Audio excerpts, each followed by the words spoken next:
This is a Morse Super Dial. Model tag under the front says Model M.S.D. It's a straight stitch only Japanese made machine. Class 15, so it's one of the, not a clone, but one of the later straight stitch models they made.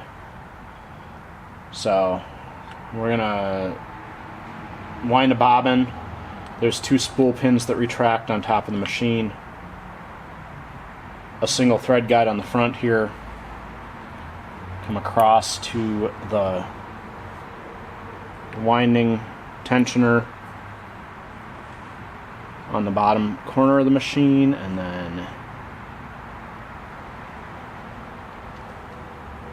into the bobbin. It's got a clutch nut on the end. There's a push lever here to engage it, and then you can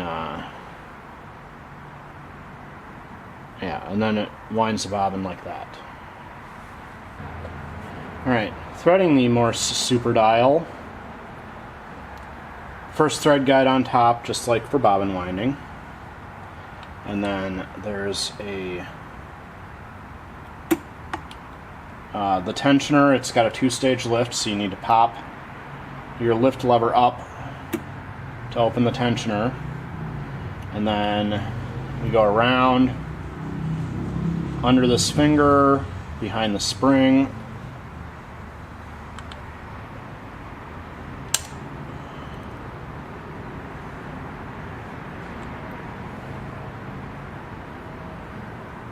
through the take-up arm.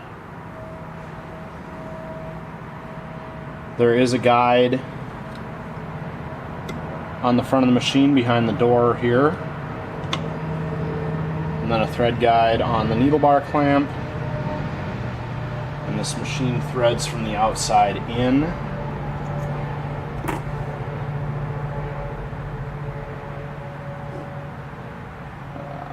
we go.